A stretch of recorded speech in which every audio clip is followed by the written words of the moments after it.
یعنی تیز چیخ، تیز آواز، اور وہ چوکی پر گری۔ بیوی ببلو، جیسے انہوں نے بھوت دیکھ لیا، انہوں نے ببلو کو دیکھ لیا، اس لیے ان کی یہ کیفیت ہو گئی، ان کی یہ حالت ہو گئی۔ کہاں، کدھر؟ سب نے انہیں ہلا ڈالا۔ گو گو غسل خانہ۔ اماں دوڑی، ابا نے لپک کر انہیں پکڑ لیا۔ ببلو کی کٹی پھٹی لاش دیکھ کر کہیں وہ پاگل نہ ہو جائے۔ کلیجہ تھامے ابا اور میوارام روتے بل بلاتے غسل خانے میں پہنچے، لیکن وہاں کوئی لاش نہ تھی۔ ہاں، ببلو میاں گٹھری بنے گھڑے کے پاس اکڑو بیٹھے اونگ رہے تھے۔ نامعقول، یہاں بیٹھا ہے اور ہم ناحق پریشان ہو رہے ہیں۔ ابا نے ایک چپت لگائی، یعنی ایک تھاپ لگائی اور کان پکڑ کر ببلو کو اٹھا لیا۔ کہاں ماتم ہو رہا تھا، کہاں ماتم ہو رہا تھا، افسوس ہو رہا تھا، غم اور صدمہ ہو رہا تھا، اور کہاں ایک دم شادیانے بجنے لگے، یعنی خوشی کا ماحول بن گیا۔ سب نے ببلو کو گلے لگایا، ان کے اتنے لاڑ ہوئے، اتنے صدقے اتارے گئے کہ ایسا معلوم ہوتا تھا جیسے وہ ابھی ابھی اللہ میاں کے ہاتھ سے تشریف لا رہے ہیں۔ اس دن سے ببلو میاں نے گپ بازی بالکل چھوڑ دی۔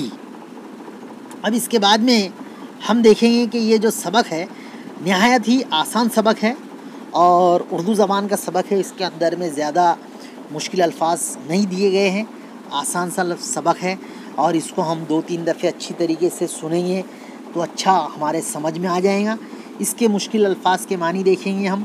عالمانہ یعنی عالم جیسا، اتا یعنی اتنا، سر پر دوڑنا یعنی تیز دوڑنا، تبصرہ رائے یا رائے زنی، مونڈھا بیت کی کرسی، ٹانگ لینا یعنی ڈانٹنا، برا بھلا کہنا، گتھ جانا یعنی لڑائی کرنا، کوہرام مچ جانا یعنی ہنگامہ ہو جانا، ننگوڑا یعنی نکما، کتا یعنی کتنا، گش آنا یعنی چکر آنا، فلک شگاف چیخ یعنی تیز چیخ، ناحق یعنی بلا وجہ، شادیانے بجنا یعنی خوشی کا ماحول بن جانا، صدقے اتارنا یعنی اتارنا، کسی کے نام سے کوئی چیز خیرات کرنا۔ اب اس میں ہم دیکھیں گے، ایک جملے میں جواب لکھیے۔ نمبر 1، ببلو کو کس بات کا شوق تھا؟ تو جواب، ببلو کو گپے مارنے کا شوق تھا۔ دوسرا، کس ملک کے لوگ برف کے گھروں میں رہتے ہیں؟ جواب، آئس لینڈ کے لوگ برف کے گھروں میں رہتے ہیں۔ تیسرا، ببلو دادی اماں کی گود میں کیوں چڑھ گئے؟